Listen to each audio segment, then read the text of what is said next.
सभी दर्शकों को मेरा नमस्कार। दर्शकों, आपको राजयोग के बारे में बहुत सुनाई पड़ता होगा। राजयोग की जन्म कुंडली में कई बार ग्रह बैठ करके भी अपना परिणाम नहीं देते। आपने सोचा है कभी ऐसा क्यों? अब देखिए, ये मेष लग्न की जन्म कुंडली है। यहाँ पर दशमेश यानी शनि और नवमेश यानी बृहस्पति, ये दोनों ही ग्रह अगर दशम स्थान पर युति करें, दशम स्थान पर बैठे हों, तो क्या ये राजयोग माना जाएगा? चूंकि योग तो प्रबल है, पर बिल्कुल नहीं माना जाएगा। क्यों? क्योंकि यहाँ पर द्वादशेश बृहस्पति है और एकादशेश शनि है। ठीक है, नवमेश के साथ साथ बृहस्पति द्वादशेश भी है और द्वादशेश होने के कारण ये त्रिकेश कहा जाएगा, त्रिक भाव का कारक कहा जाएगा। ठीक है, तो यहाँ पर शनि भी एकादशेश है, यानी 11वें घर का मालिक भी है और 10वें घर का मालिक भी है। तो ये दोनों की युति बन रही है, पर यहाँ राजयोग का प्रभाव अच्छा नहीं पड़ेगा। कारण यही है कि शनि 10वें के साथ साथ 11वें घर का भी मालिक है और बृहस्पति 9वें के साथ साथ 12वें घर का भी मालिक होता है। इस कारण नवमेश दशमेश के योग में एकादशेश द्वादशेश का योग हो जाने से राजयोग की उत्कृष्टता नहीं रह जाती। अर्थात यदि यह व्यक्ति, ऐसा व्यक्ति किसी अच्छे पद प्रतिष्ठा पर बैठता है, शासन सत्ता को संभालता है, तो इतना ज़्यादा पीड़ित रहेगा कि ये राजयोग ही इसके लिए गले की फांसी बन जाएगा, परेशानी बन जाएगा। क्योंकि द्वादशेश है और एकादशेश है साथ में। अतः मेष लग्न में इस प्रकार का राजयोग इतना उत्कृष्ट नहीं माना जाएगा। अब देखिए, यहीं पर दूसरा विषय हम ले आते हैं। मेष लग्न की जन्म पत्रिका में धन यानी दूसरे स्थान वृष का मालिक शुक्र है। दूसरे स्थान का स्वामी शुक्र यदि 12वें घर में हो तो भी शुभ होता है। इसका कारण यह है कि मेष लग्न की कुंडली में द्वादश में शुक्र उच्च राशि का हो जाता है, यानी मीन में शुक्र को परमोच्च कहा जाता है। इसके अतिरिक्त 12वां घर शयन सुख भोग आदि का है, जहाँ स्थित होने से शुक्र की विशेष प्रसन्नता होती है और विशेष भोग प्रदान करता है। इस कारण मेष लग्न की कुंडली में द्वादश में यानी 12वें घर में स्थित शुक्र अच्छा माना जाएगा। किंतु यह साधारण नियम का अपवाद है।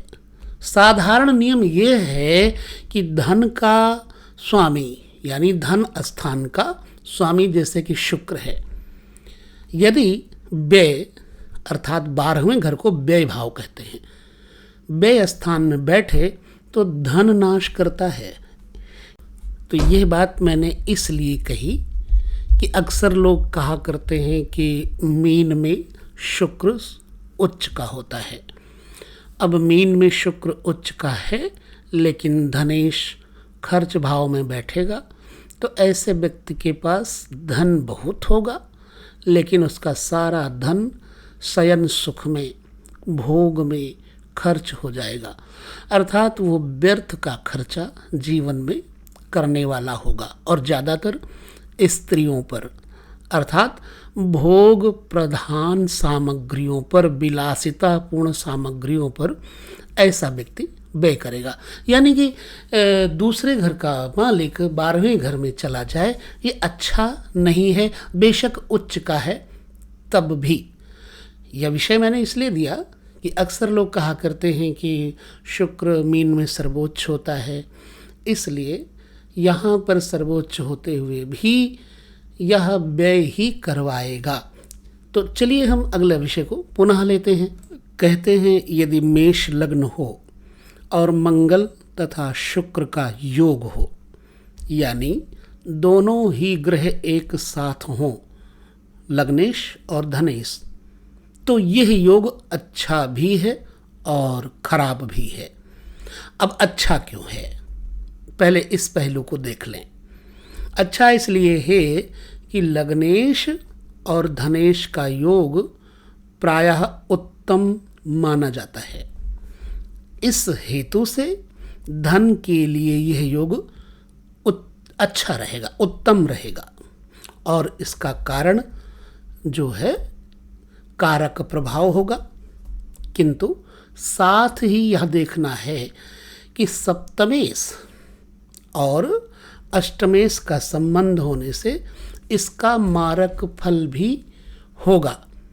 तो हम जब भी किसी कुंडली को देखें तो इन सभी विषयों को अच्छी तरह से सोच समझ के बताएं और निर्णय लें, ताकि अगले के ऊपर इसका गलत प्रभाव ना पड़े और आपकी ज्योतिष बदनाम ना हो।